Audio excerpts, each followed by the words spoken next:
पहले। खुर्शीद महमूद पाकिस्तान के साबिक वज़ीर ख़ारजा हमारे साथ शामिल हो रहे हैं। कसूरी साहब, आपका बहुत शुक्रिया। ये बताइएगा कि फील्ड मार्शल साहब की अभी से थोड़ी ही देर में अमरीकी सदर से मुलाकात शुरू होने वाली है, कितनी अहमियत की हामिल है, क्या मामला सामने आ सकते हैं?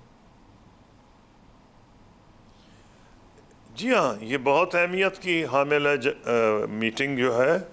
ये मीटिंग जो फील्ड मार्शल का दौरा है, ये तो ऑब्वियसली बहुत पहले फिक्स हुआ होगा क्योंकि 250th एनिवर्सरी जो है इसकी formation of the continental army, ये शुरू में कॉन्टिनेंटल आर्मी बनी थी, यूनाइटेड स्टेट्स आर्मी जो है, तो नेचुरली उससे बहुत पहले प्लान किया होगा कि उनकी विज़िट होगी।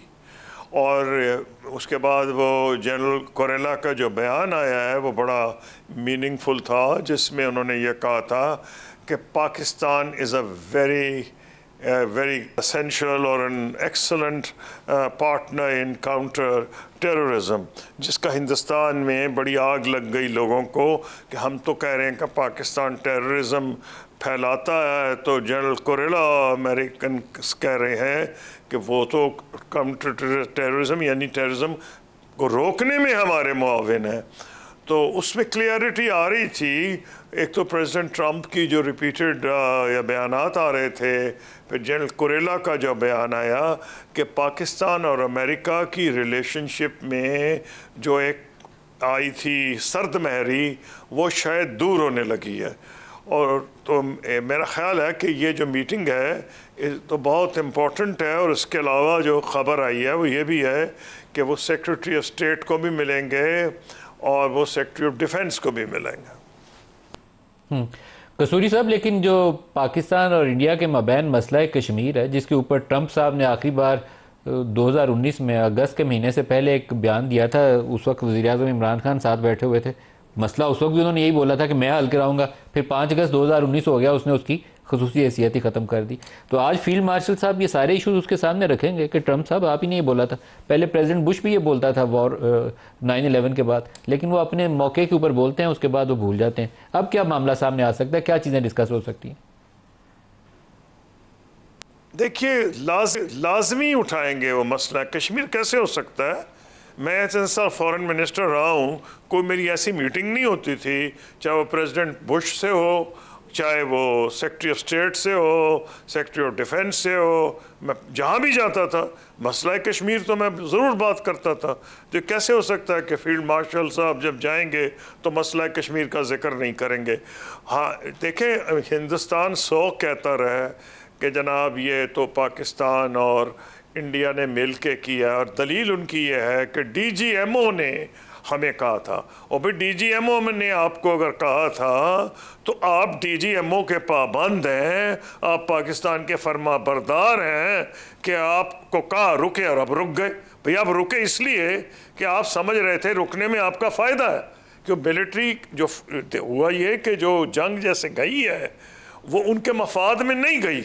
हालांकि वो आजकल जब टीवी को आप कैप्चर कर लें और इंडिया में तो कम्प्लीटली उन्होंने इस टेलीविज़न इनसे मैंने डील किया मैनी ईयर्स, फॉरेन मिनिस्टर उसके बाद भी और उससे पहले भी कई इनमें क्रेडिबल चैनल्स थे हिंदुस्तान में, कई और बड़े क्रेडिबल जर्नलिस्ट भी थे। ये तो सारे जो है हिंदुस्तान के सेठों ने मोदी साहब के कहने पे ख़रीद ली हैं और वो अजीब व गरीब किस्म की वो ज़बान बोलते हैं। अगर मैं इस पे तो जन्म से भी अगर मैं इस पे सवाल पूछ सकूं, फील्ड मार्शल साहब इस वक्त पाकिस्तान के सबसे पावरफुल आदमी, तगड़े हैं, वो फॉरेन पॉलिसी, डिफेंस मैटर्स, इन चीज़ों के ऊपर जिस रुख पे चाहें वो असरअंदाज हो सकते हैं। वो जब अमरीकी सदर के साथ बैठे हों तो क्या हम कोई ऐसी पायदार बुनियाद बायलैटरल रिलेशनशिप की रख सकते हैं? ये कोई ऐसे इशूज़ वो सामने ला सकते हैं कि ये तरीकाकार अपनाते हैं, बजाय एक ट्रांजैक्शन चले 2-4 साल की फिर आप हमारे पे सैंक्शंस लगाएं, मुस्तकिल बुनियादों पर एक रास्ता अपनाते हैं? जी, जाहिर है कि पाकिस्तान एक इम्पॉर्टेंट मुल्क है और वो ताल्लुकात रखना चाहेंगे। एक पुरानी हिस्ट्री भी है, लेकिन ये भी हिस्ट्री है जब काम पड़ा तो जफ्फी मार ली, जिस तरह आपने कहा था, और जब काम ख़त्म हुआ तो सैंक्शन लगा दी। तो दूसरी बात यह है कि इजराइल भी हमको अपना दुश्मन समझता है। ये नेतन्याहू का स्टेटेड पॉलिसी है कि Pakistan is also our enemy. उनके पास न्यूक्लियर कैपेबिलिटी है। ईरान के साथ पाकिस्तान को भी वो लंप करते थे। तो जाहिर है कि इसराइल जो कुछ कह रहा है तो उसका असर अमेरिकन सदर पर तो होगा, ज़रूर होगा। तो क्योंकि पाकिस्तान के पास the only Muslim country which has got this capability and we don't recognise them, तो ये चीज़ भी उनके लिए परेशान कुन है।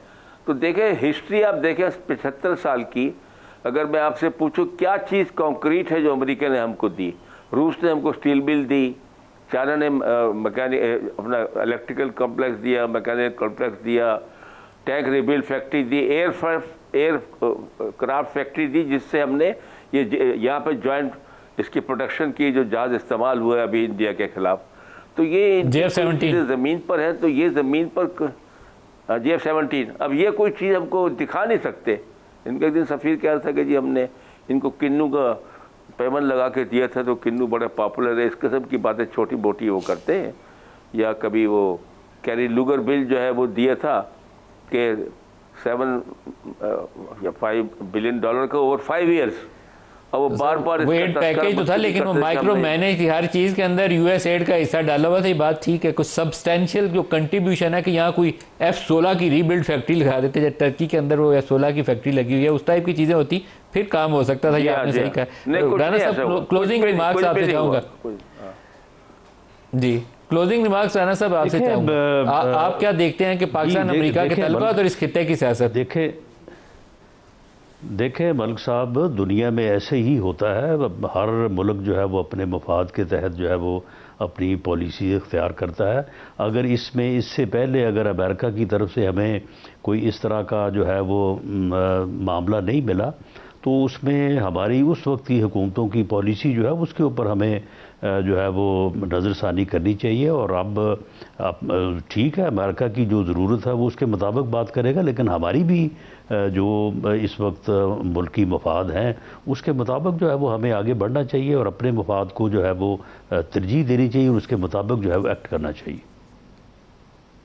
बिल्कुल सही। वो पाकिस्तान अमेरिका तल्लुकात चाइना की कीमत पर नहीं हो सकते, जैसे चाइना से तल्लुकात अमेरिका की कीमत पे हम कहते हैं, नहीं तो दोनों से तल्लुकात बनाने हैं। दोस्ती अमेरिका से भी रहनी चाहिए और दोस्ती चीन से भी रहनी चाहिए, और हमें किसी एक की खातर फ्रंट लाइन लाइव बन के किसी तीसरे के साथ जंग में हिस्सा नहीं बनना चाहिए।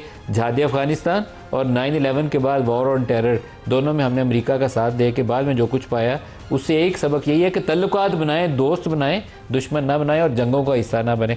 आज के प्रोग्राम से इतना ही, इजाज़त दीजिए, अल्लाह हाफिज़।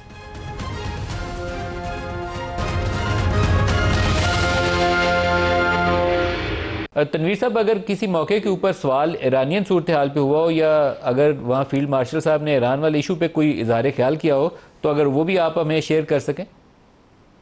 कि वो ईरान के ऊपर तो उन्होंने कोई खास बात नहीं की, लेकिन एक चीज़ मैं थोड़ी सी ऐड करना चाहता हूँ, जिस तरह के राना साहब ने भी और जनरल साहब ने भी बात की है कि और आप भी पहले बात कर रहे थे कि जब जनरल कियानी साहब प्रेसिडेंट ओबामा के पास गए थे और अब फील्ड मार्शल आसम मनीर गए हैं, तो बहुत डिफरेंस है इन दो सिचुएशन में। उस वक्त पाकिस्तान की जो पोजीशन थी इतनी स्ट्रांग नहीं थी जो आज स्ट्रांग है, जो खित्ते में इतनी स्ट्रेंथ के साथ पाकिस्तान उभरा है। तो अगर प्रेसिडेंट ट्रंप उनके साथ कोई ऐसी बात करते भी हैं तो उसका एक बेसिकली ना एक दरमियानी एक रास्ता चुना जाएगा। ये नहीं कहा जाएगा कि जी डू मोर। इस तरह की सिचुएशन अब नहीं है। पाकिस्तान की पोजीशन इस वक्त बड़ी ऊपर है और डेफिनेटली बायलैटरल इश्यूज पे भी बात होगी कि चाइना के साथ पाकिस्तान के जो ताल्लुका ज्यादा ना होना नहीं होंगे। लेकिन एक चीज मैं वाज़ह क्लियर करना चाहूंगा कि पाकिस्तान और चाइना की जो दोस्ती है वो बड़ी मजबूत है और हमेशा चाइना ने ही पाकिस्तान का साथ दिया। अमेरिका ने बेशक साथ जरूर दिया, लेकिन वो एक ट्रांजैक्शनल साथ दिया है। इस वक्त सिचुएशन काफी डिफरेंट होगी। मेरा नहीं ख्याल कि अमेरिका इस वक्त पाकिस्तान को ट्रांजैक्शनल सिचुएशन को लेके देखेगा। तनवीर साहब, पहले आप इसका जवाब दे दें। ये सिचुएशन ऐसी है कि वो अमेरिका के अंदर जो रिपब्लिकन और डेमोक्रेट्स के दरमियान भी मुख्तलिफ आरा पाई जाती हैं, तो क्या कौन सा स्कूल ऑफ थॉट है जो डोमिनेट करेगा? ट्रंप साहब अपनी करेंगे या कांग्रेस की सुनेंगे? देखिए, जो यहाँ पे एक डेमोक्रेटिक सिस्टम है ना, वो उनको कांग्रेस को और सेनेट को इनको कॉन्फिडेंस में लेके ही चलना पड़ता है। मैं थोड़ी सी बात जो जनरल साहब ने पहले बात की है कि जी जिस तरीके से बात करते हैं, अमेरिकन हमारी तारीफ करते हैं और हमारी ईगो को मसाज करके आगे चलते हैं, लेकिन उसमें अगर जनरल साहब की इजाजत हो तो मैं उसमें एक चीज ऐड करूंगा कि right now we are living in a completely different era, in a different time. इस वक्त पाकिस्तान की स्पेशली ऑपरेशन सिंदूर के बाद जो इंडिया ने हमारे साथ किया, पाकिस्तान की प्रोफाइल बहुत बड़ी है। तो पाकिस्तान की जो स्ट्रेंथ है ना बहुत बड़ी है। मेरा नहीं ख्याल कि इस वक्त पाकिस्तान अमेरिका जो है ना पाकिस्तान को इतना लाइटली लेगा और पाकिस्तान का एक वजन होगा। हाँ, अमेरिका हमेशा थ्रेट ही करता है और वो जरूर इस तरह की हरकत कर सकते हैं कि जी ईरान में धमाके कर दे या बम मार दे। हम हिस्ट्री भी जानते हैं कि इराक में कैसे हुआ था कि जी वहां पे जी वो पूरे WMS है, लेकिन बाद में पता चला कि कुछ नहीं है। तो कुछ नहीं अभी कहा जा सकता। मेरे ख्याल में अगले हफ्ता तो नहीं, अगले 48 घंटों में हमें जरूर पता चल जाएगा कि अमेरिका किस डायरेक्शन पे जा रहा है।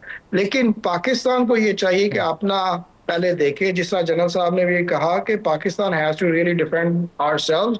हमारा एक अपना इंटरेस्ट है, अगर हमारी एक प्रोफाइल बड़ी है तो इस चीज को हमें अपने बेनिफिट के लिए यूटिलाइज करना चाहिए, ना कि हम दूसरे मुल्कों की जंग में इन्वॉल्व हों। जरूर डिप्लोमेटिकली उनका साथ दें, एक बायलैटरल चीजों को साथ लेके चलें,